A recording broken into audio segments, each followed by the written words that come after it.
जगद्गुरू तुकाराम महाराज आणि त्यांचं सगळं कुटुंब, तुकाराम महाराजांची पत्नी, त्यांची मुलं,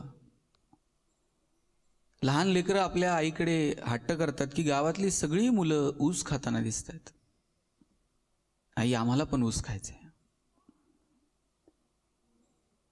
आणि मग आवली आपल्या पतीला तुकाराम महाराजांना सांगते की तुम्ही काही करा पण आज लेकरांसाठी ऊस घेऊन या. एका शेतावरती दिवसभर काम करतात आणि जाताना जेव्हा तो शेताचा मालक, दिवसभर तुम्ही काम केलं त्या बदल्यात काही द्यायला लागतात, तर तुकाराम महाराज सांगतात की लेकरांना ऊस खायचंय. ऊसाची मुळी तो शेतकरी तुकाराम महाराजांना देतो आणि ती ऊसाची मुळी घेऊन जेव्हा तुकाराम महाराज आपल्या घराकडे निघतात, एरवी गावातली सगळी पोरं ऊस खाताना दिसायची, पण तुकोबारायांच्या मुलांना मात्र ऊस मिळाला नाही. लेकरांनी आईकडे हट्ट करावा, आईनं बापाला सांगावं की अहो पोरांना अमुक एखादी गोष्ट पाहिजे. बाप काही करतो पण आपल्या मुलांचा हट्ट पुरवण्यासाठी तो प्रयत्न करतो. ते घेऊन तुकाराम महाराज निघाले. आणि आपण मगाशी म्हटलं की साधू कोणाला म्हणतात? तो आपल्याकडे जे आहे ते असं सहज इतरांना देण्याची दानत ज्यांच्यामध्ये असते त्यांना साधू म्हणतात. तुकाराम महाराज ती सगळं घेऊन निघाले आणि गावातली गल्लीतली पोरं तुकाराम महाराजांच्या मागे लागली. महाराज, एक ऊस द्या ना. मुळीतला एक ऊस काढायचा आणि तो लेकरांना द्यायचा. त्या पोरानं दुसऱ्या पोराला जाऊन सांगायचं की तुकाराम महाराज ऊसाची मुळी घेऊन निघाले, त्यांच्याकडनं आणलाय ऊस. त्या दुसऱ्या पोरानं पळत जायचं, बाबा द्या की एक ऊस. नाही कुणाला म्हणावं. आपल्या पोटच्या लेकरांसाठी चालवलेला ऊस गावातल्या सगळ्या लेकरांना वाटून टाकला, भेदाभेद उरला नाही. तुकाराम महाराजांच्या दृष्टीनं माझं तुझं हे वेगळेपणच उरलेलं नाहीये. आणि जेव्हा घरी पोहोचले, पाहिलं तर ऊसाच्या मुळीतला फक्त एक ऊस शिल्लक राहिलेला होता. लेकरांनी विचारलं, बाबा ऊस? ऊसाच्या मुळीतला फक्त एक ऊस शिल्लक राहिलेला तो पत्नीच्या हातात दिला. पत्नीने त्याचे 2 तुकडे केले आणि 2 लेकरांच्या हातात ते 2 तुकडे देऊन टाकले. तुकोबारायांची पत्नी तुकोबारायांकडे पाहत राहिली. तिला कळलं होतं की नवरा ऊसाची मुळी घेऊन आला होता, पण घरी येईपर्यंत फक्त त्या मुळीमध्ये एक ऊस राहिला. आपल्या पोटच्या लेकरांसाठी ऊस घेऊन आले, पण घरी येईपर्यंत मात्र एक शिल्लक राहिला. कारण पोटची पोरं आणि बाबा ऊस असं मागणारी गल्लीतली ही लहान सहान पोरं एकमेकांपेक्षा वेगळी नाहीतच, याची जाणीव तुकोबारायांना झालेली होती. विष्णुमय जग वैष्णवांचा धर्म, विष्णुमय जग वैष्णवांचा धर्म, भेदाभेद भ्रम, भेदाभेद भ्रम,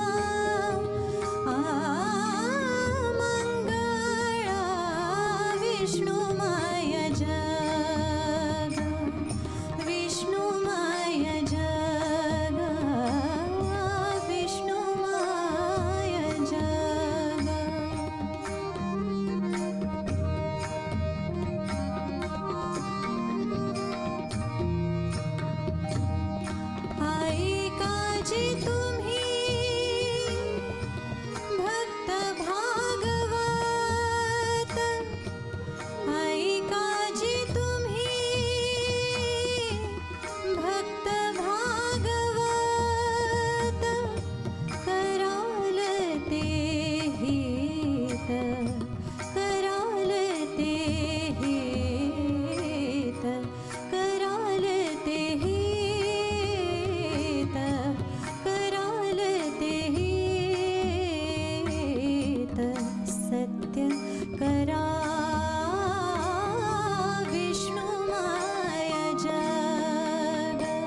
आणि हे तुकाराम महाराज कुणाचे गुरु आहेत?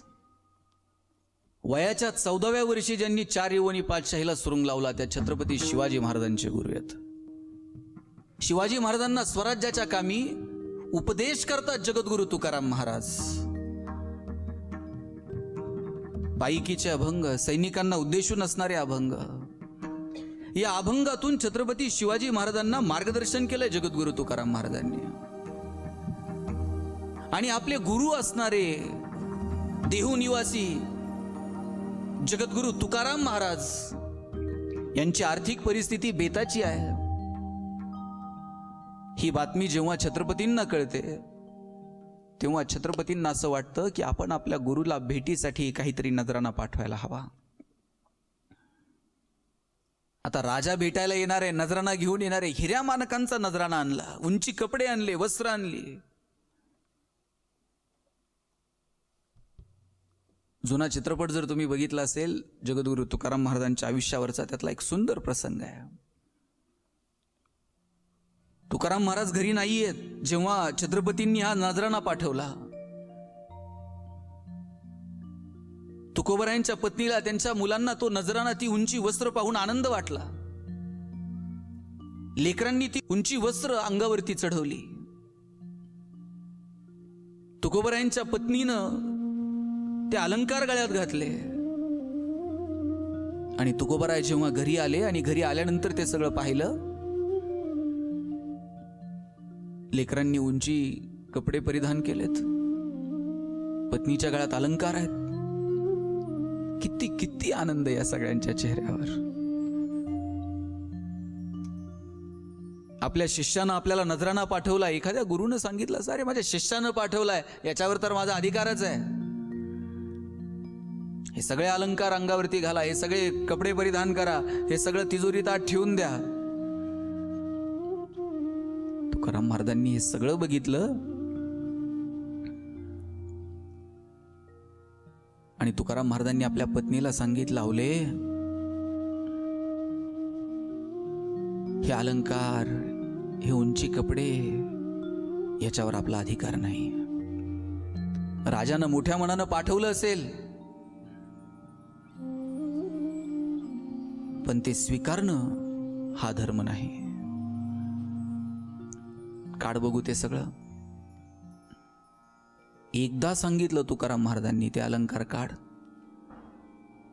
आणि एकही शब्द पुढे न जाता तुकाराम महाराजांच्या पत्नीनं गळ्यातले अलंकार असे काढले आणि जमिनीवरती टाकले. आपल्या आईनं आपल्या गळ्यातले अलंकार काढले आणि अशी जमिनीवरती टाकलेलं एवढ्या एवढ्याशा लेकरांनी बघितलं. पोरांना तर सांगावं सुद्धा लागलं नाही की तुम्ही घातलेले हे नवे कपडे काढा आणि आपले जुने कपडे परिधान करा.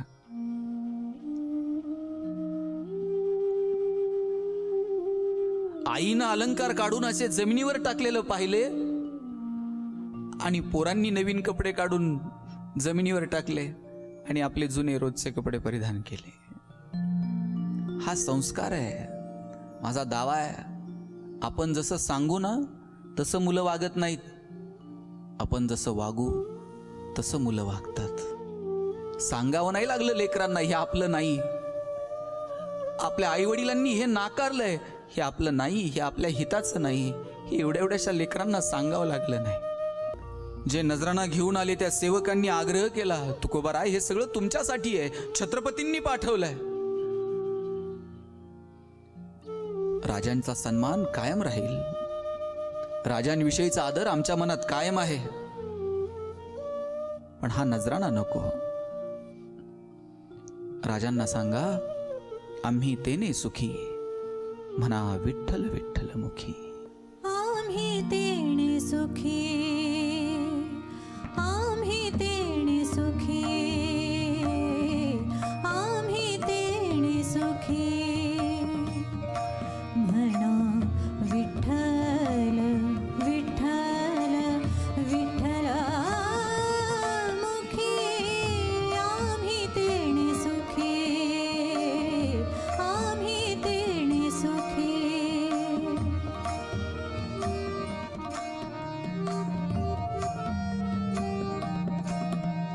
आपल्या सर्वसामान्य माणसाचं सुख आहे कशात? अमुक एखाद्या वस्तूच्या संचयात, अमुक एखादी गोष्ट मिळवण्यात. पण संतांच्या दृष्टीनं मात्र या वरवर दिसणाऱ्या धनामध्ये, या वरवर दिसणाऱ्या संपत्तीमध्ये त्यांचं सुख नाही. तुकोबरायांनी सांगितलं, हे तर आम्ही नाकारलंय. पिढ्यानं पिढ्या चालत आलेलं हे सगळं देऊन टाकलंय, वाटून टाकलंय. आता आम्ही तेने सुखी, म्हणा विठ्ठल विठ्ठल मुखी. तुमचे येर विठ्ठल मज मृत्तिके समान. तुमचे येर विठ्ठल मज मृत्तिके समान. कंठी मिरवा तुळसी व्रत करा एकादशी. आम्ही तेणे सुखी, आम्ही तेणे सुखी. म्हणा विठ्ठल विठ्ठल विठ्ठल मुखी. आम्ही तेणे सुखी, आम्ही तेणे सुखी, आम्ही तेणे सुखी.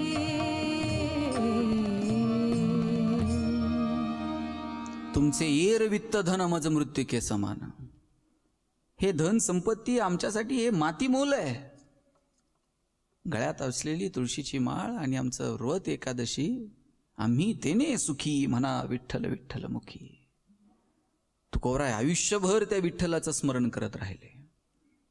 ते विठ्ठलाचं स्मरण करता यावं, संसारात आपण अडकू नये म्हणून दूर भामचंद्र डोंगरावर जाऊन बसायचे.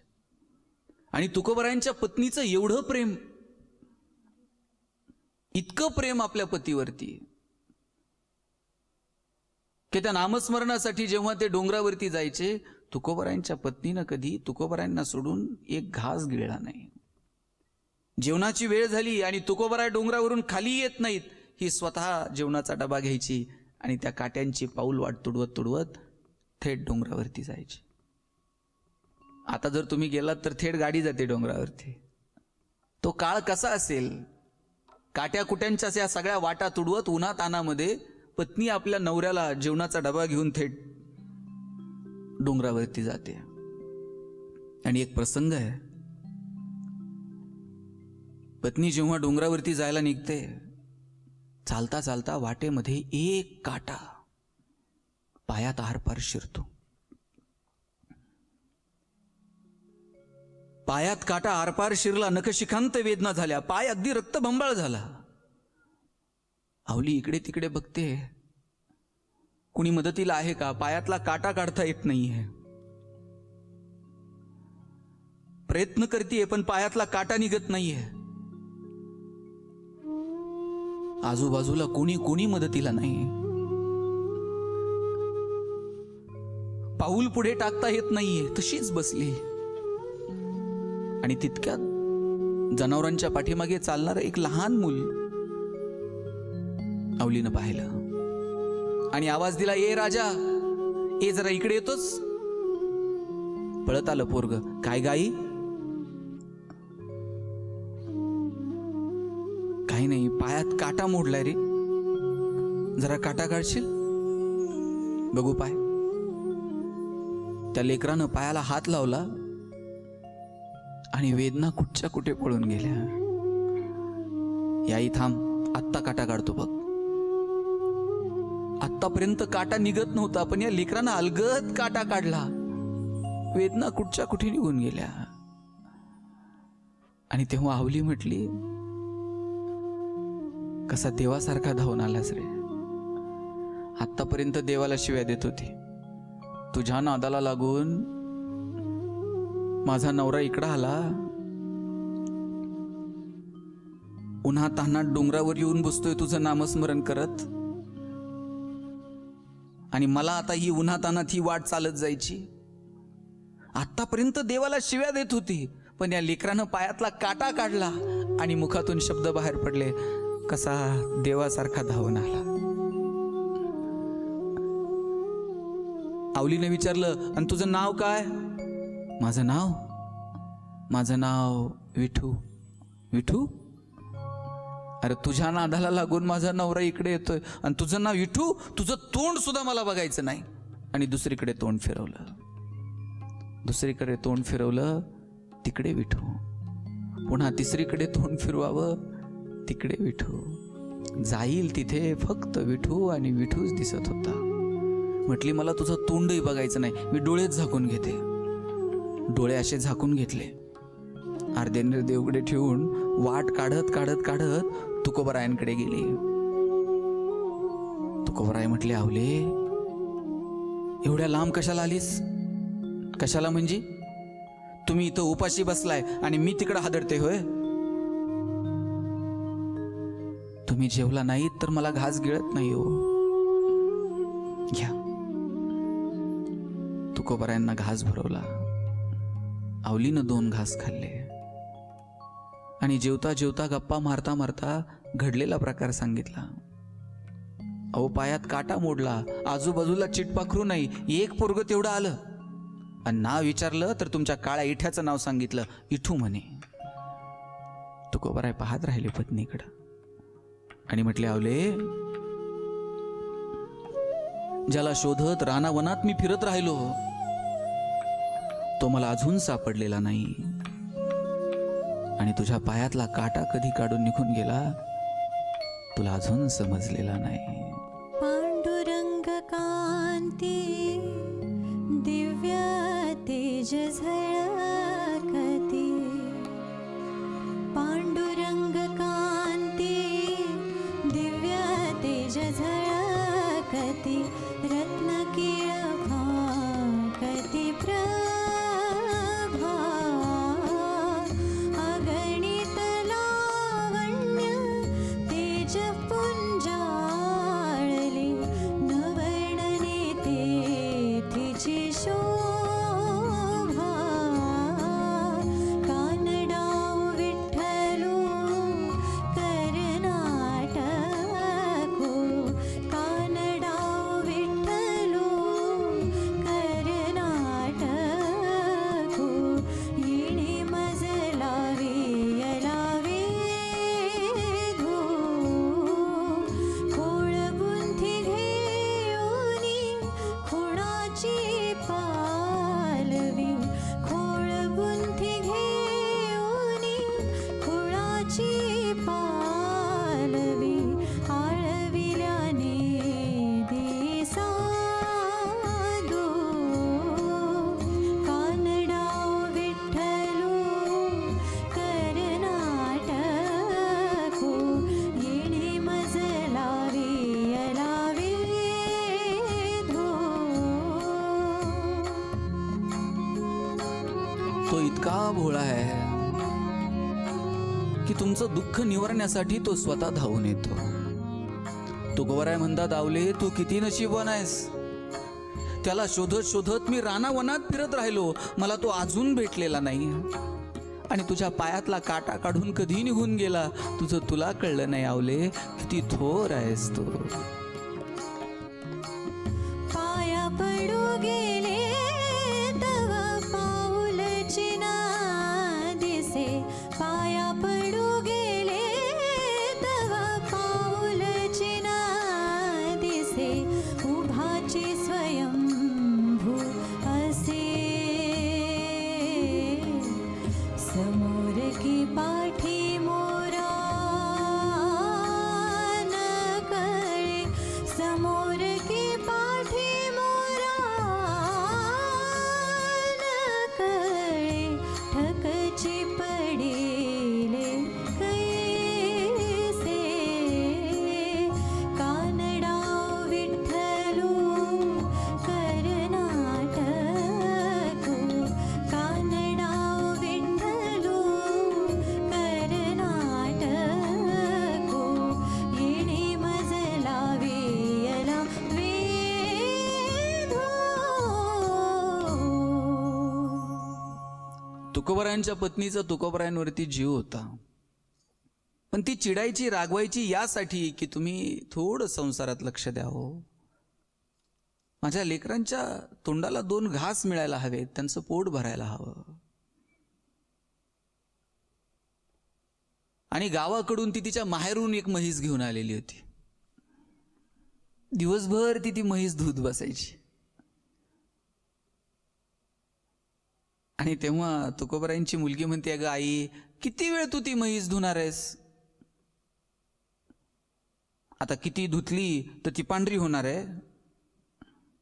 नाही ग बाई, पण माझ्या माहेरून आणली आहे. आत्ता कुठं 7-8 वर्ष झाले आटली तर लागला का कुरकुर करायला. माहेरून आणलेली म्हैस, पण तिच्यावर फार जीव. काही म्हणा, बायकांचा माहेरच्या गोष्टींवर फार जीव असतो. आवलीच म्हणते, माहेरच्या वरवंट्यानं आमचं डोकं जरी फुटलं तरी रगत येत नाही. इतकं प्रेम असतं माहेरच्या गोष्टींवरती. हा संसार असाच अडीअडचणींमधून, भौतिक गोष्टींच्या अभावातून, पण पारमार्थिक सुखातून तुकोबारायांचा प्रपंच पुढे चाललेला होता. भौतिक गोष्टींचा अभाव असेल, घरामध्ये सुखसुविधा नसतील, घरामध्ये अन्नधान्याचा तुटवडा असेल, मुलांना मुबलक मिळत नसेल, पण आपला नवरा एका परमार्थिक उंचीला जाऊन पोहोचला याची जाणीव मात्र तुकोबारायांच्या पत्नीला, त्यांच्या लेकरांना होती. तुकोबारायांनी अभंग म्हणावा आणि त्यांच्या स्वरामध्ये स्वर मिसळून सगळ्या देहूकरांनी गावं. किती प्रेम करावं तुकोबारायांच्या अभंगांवरती लोकांनी. तुकोबाराय जर कीर्तनाला उभे राहिले तर गर्दी व्हायची मंदिरामध्ये. आणि आता हीच गर्दी, हेच तुकोबारायांचं मोठेपण अनेक धर्म मार्तंडांना पाहवत नव्हतं. स्वतःला विद्वान समजणारी, स्वतःला पंडित समजणारी माणसं तुकोबारायांचं नावलौकिक होत आहे. तुकोबारायांच्या कीर्तनाला लोक गर्दी करतायत. तुकोबाराय वेद सांगतायत, लोकांना धर्म सोपा करून सांगतायत, याचीच खंत होती. मंबाजी बुवांनी तुकोबारायांना त्रास द्यायला सुरुवात केली. कुणी तुकोबारायांचं कीर्तन ऐकायचं नाही, तुकोबारायांनी कीर्तन करायचं नाही, यासाठी ही लोक कटकारस्थान करायला लागली. आणि आपण कितीही प्रयत्न केले तरी सुद्धा तुकोबारायांची लोकप्रियता कमी होत नाहीये.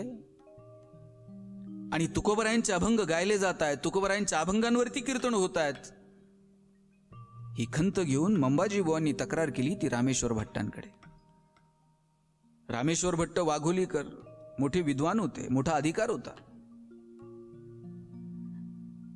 आणि म्हणून तुकोबारायांच्या या तक्रारीचं निरसन व्हावं याच्यासाठी त्यांनी देहूत यायचं ठरवलं. देहू, वाघोली, लोहगावला तर तुकोबारायांचा कायम वावर होता. शोभा कासार तिथले एक तुकोबारायांचे मोठे भक्त होते. शोभा कासारांना तुकोबारायांनी सांगितलंय, तुम्ही व्यवसाय चांगला करा. तुकोबाराय कधीही व्यवसाय सोडून, कर्म सोडून तुम्ही परमार्थ करा असं सांगत नाहीत. तुकोबारायांचाच अभंग आहे ज्याच्यावरती आपण चर्चा केली. तुकोबारायांनी कर्तव्याला प्राधान्य द्यायला सांगितलंय. एक वेळ दुःखद घटना बाजूला ठेवा, पण पेरणी करून घ्या. ते तुकोबाराय कर्तव्य कसं नाकारतील? शोभा कासारला सांगतात उत्तम व्यवसाय कर. तुकोबारायांनीच सांगितलंय धन कमवा, पण उत्तम व्यवहार आहे. कर्तव्याला प्राधान्य देणारे तुकोबाराय आपण समजून घेतले पाहिजेत. तुकोबारायांनी अभंग करू नयेत असाच हट्ट मंबाजी बुवांचा होता. मंबाजी बुवांनी तशी तक्रार रामेश्वर भट्टांकडे केली. ऐन केन प्रकारे तुकोबारायांची बदनामी करण्याचाही प्रयत्न केला. अनेक डाव रचले. एका महिलेला तुकोबारायांच्या घरी पाठवलं. तुकोबारायांनी तिच्याकडे पाहिलं आणि सांगितलं, आई तू पत्ता चुकली, तुम्ही मला आई सारख्या आहात. तुकोबारायांच्या अंगावरती शोभा कासार यांच्या पत्नीनं, म्हणजे माझ्या नवऱ्यालाही तुम्ही आता परमार्थाकडे घेऊन चाललात का काय, उकळतं पाणी तुकोबारायांच्या अंगावरती टाकलं. किती किती त्रास. पण हे सगळे त्रास बाजूला ठेवले का तर आपल्याला परमार्थ साधता यावा आणि सर्वसामान्य माणसाला स्वाभिमानानं जगता यावं, त्याच्यासाठी त्याचा मार्ग सोपा करता यावा. रामेश्वर भट्ट जेव्हा देहूमध्ये आले आणि तुकोबारायांना असं आरोपीच्या पिंजऱ्यात उभं केलं, तुकोबरायांना सांगितलं, तुम्हाला मुळात वेद सांगायचा अधिकार नाही. तुकोबराय म्हटले, वेदांचा तो अर्थ आम्हास ठावा. अरे आम्हाला माहित आहे वेदांचा अधिकार, आम्ही सांगू. तुम्हाला वेद सांगायचा अधिकार नाही, कीर्तन प्रवचन करण्याचा अधिकार नाही, धर्मशास्त्र तुम्ही सांगू नये. आणि हो, आत्तापर्यंत केलेले जे जे अभंग आहेत ते सगळे इंद्राणीच्या डोहात नेऊन तुम्ही बुडवून टाकावेत. काय काय विचारायला असेल तुकोबरायांच्या मनात. अरे ज्याच्यासाठी आपण सगळं आयुष्य खर्च केलं ते सगळे अभंग आता इंद्रायणीमध्ये नेऊन बुडून टाकायचे.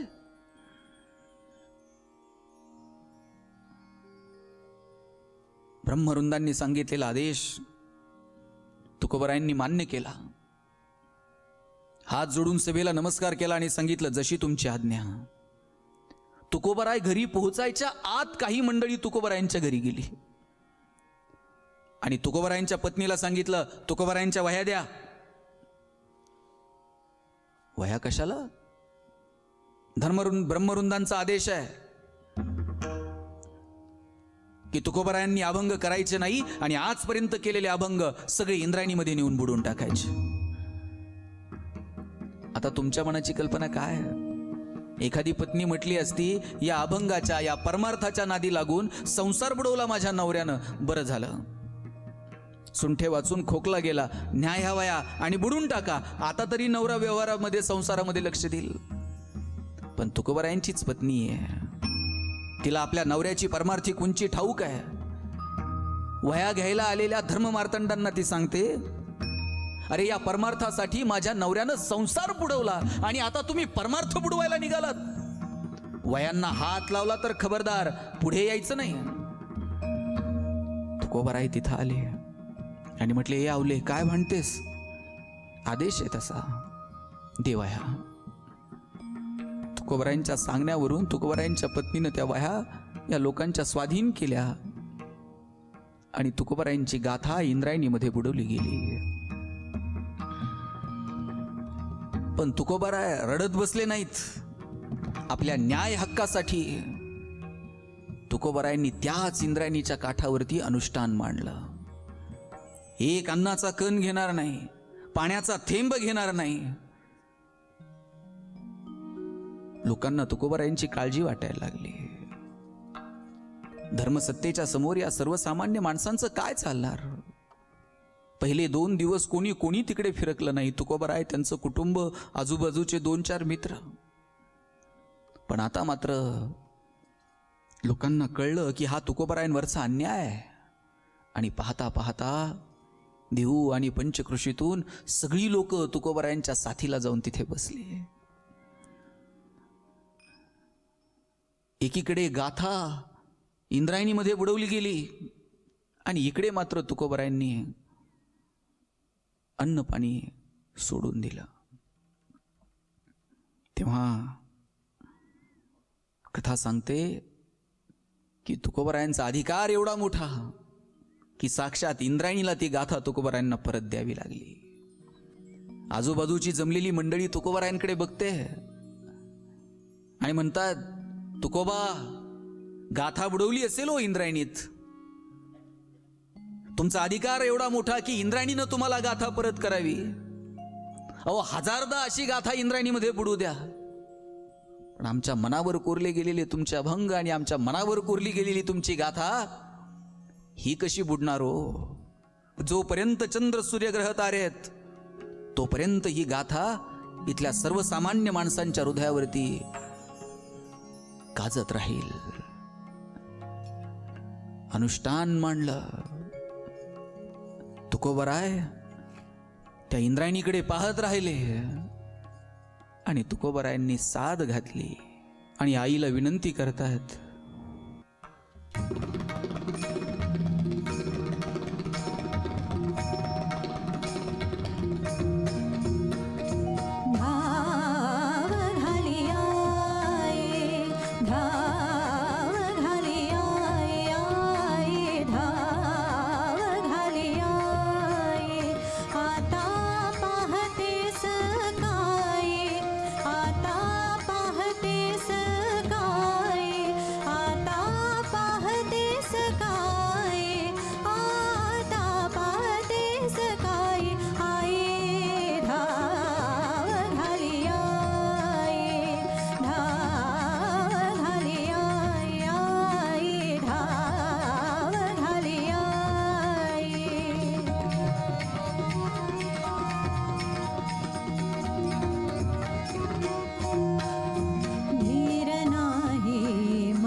वियोगे हिमपुटी झाले वियोगे हिमपुटी झाले वियोगे हिमपुटी आई धाव घाली आई धाव घाली आई धाव घाली आई तुकोबाराय अन्नाचा कण घ्यायला तयार नाहीत, पाण्याचा थेंब घ्यायला तयार नाहीत. देहूकरांचे डोळे पाणावलेले आहेत. अवली त्या इंद्राणीला सांगते, माझ्या नवऱ्यानं या परमार्थासाठी संसार बुडवला, आई ही गाथा परत कर. देहूकर सांगतायत, तुकोबा आमच्या मनावरती कोरली गेलेली गाथा कशी मिटवता येईल. आणि सगळी मंडळी त्या इंद्राणीला साथ घालतायत, आई धाव घाल, धाव घाल, आई धाव घाल. करावे शीतळ करावे शीतळ बहु झाली हळहळ बहु झाली हळहळ बहु झाली हळहळ बहु झाली हळहळ बहु झाली हळहळ बहु झाली हळहळ आई धाव घाली आई धाव घाली आई धाव घाली आई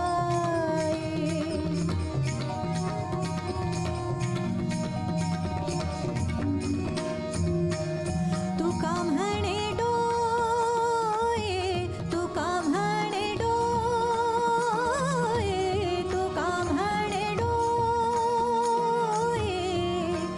कधी ठेवीन हे पायी कधी ठेवीन हे पायी कधी ठेवीन हे पायी कधी ठेवीन हे पायी आई धाव घाली आई धाव घाली आई आता पाहते सकाळी आता पाहते सकाळी आता पाहते सकाळी आता पाहते सकाळी आई धाव घाली आई धाव घाली धाव घाली धाव घाली आई.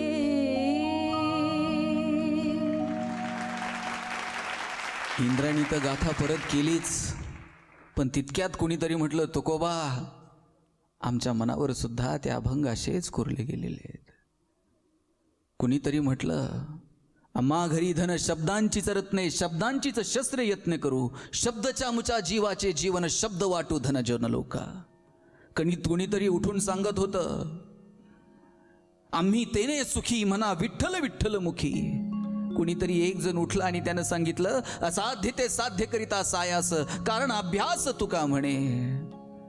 कुणीतरी सांगितलं, हेची दान देगा देवा तुझा विसरण व्हावा, गुण गायी ना आवडी हेची माझे सर्व जोडी. न लगे मुक्ती धन संपदा संत संग देई सदा, तुका म्हणे गर्भवासी सुखे घालावे आम्हासी. प्रत्येकाच्या मुखातून तुकोबरायांचा एक एक अभंग बाहेर पडत होता. सगळ्यांच्या चेहऱ्यावरती हसू होतं. इंद्राणी तर गाथा परत केलीच, पण जनसामान्य माणसांच्या हृदयावरची गाथा कधी कधी पुसली जाणार नाही. तुकोबरायांच्या चेहऱ्यावरचं स्मित, तुकोबराय अवलीकडे पाहतायत आणि म्हणतायत, अवले आयुष्यभर सोबत दिलीस, मला सोडून कधी घास गिळला नाहीस, भंडारा डोंगरावरती गेलो तर माझ्या मागे वाट काढत आली मला डबा घेऊन, संसारात साथ दिलीस, पण सगळ्यांची गाथा मुखोद्गत आहे, सगळ्यांच्या मनावरती कोरली गेली.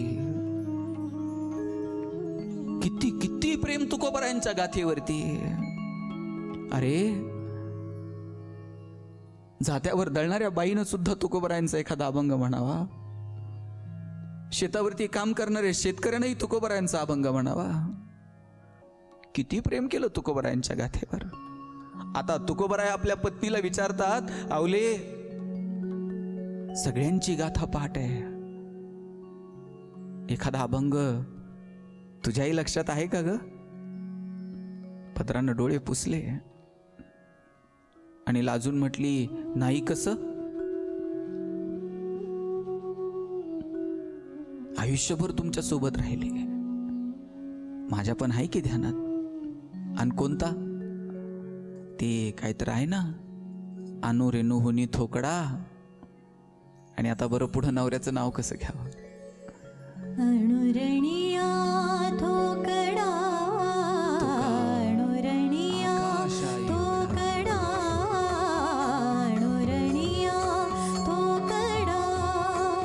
तुका आकाशाए वढा, तुका आकाशाए वढा, तुका आकाशाए वढा, तुका आकाशाए वढा.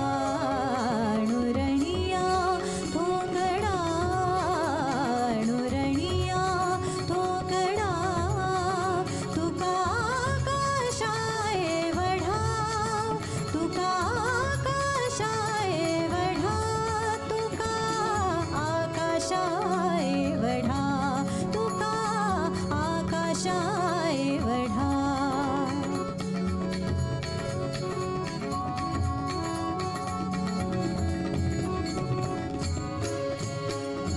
गिळून सांडले कलेवर, गिळून सांडले कलेवर, गिळून सांडले कलेवर.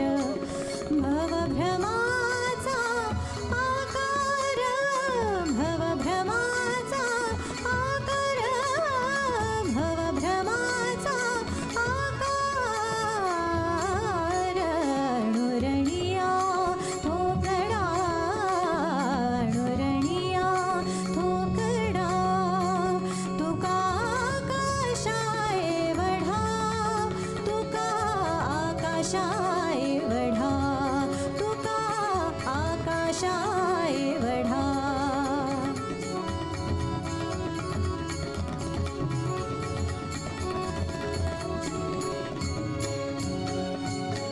सांडली त्रिपुटी, सांडली त्रिपुटी, सांडली त्रिपुटी. दीप उजळला घटी, सांडली त्रिपुटी, सांडली त्रिपुटी. दीप उजळला घटी, दीप उजळला घटी, उजळला घटी, उजळला घटी.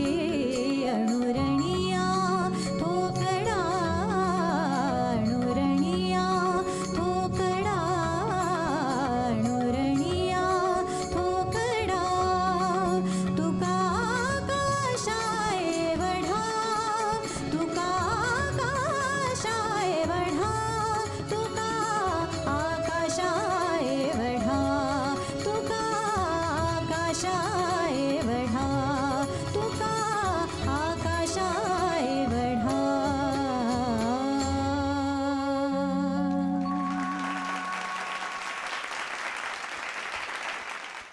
अपेक्षांचं गाठोडं कुरवाळत बसण्यापेक्षा आपल्या मनातील गाठोड्यातील प्रेम जर आपण सर्वांना दिलं तर देवही खुश होईल आणि आपल्या मनुष्य जन्माचं सार्थकही होईल. अपेक्षांचं टाळ कुटत बसण्यापेक्षा प्रयत्नांची वीणा जर आपण वाजवली तर आपल्या आयुष्याचं कीर्तनही अगदी सहजपणे रंगेल. चला तर मग माऊली, याच विचारांसह आजच्या भागात इथेच थांबूयात. उद्या पुन्हा भेटूयात. गजर कीर्तनाचा सोहळा आनंदाचा स्पेशल पार्टनर गोपुरम कुंकू आणि हळदी पावडरच्या पुढच्या भागात. तोपर्यंत जय जय रामकृष्ण हरी.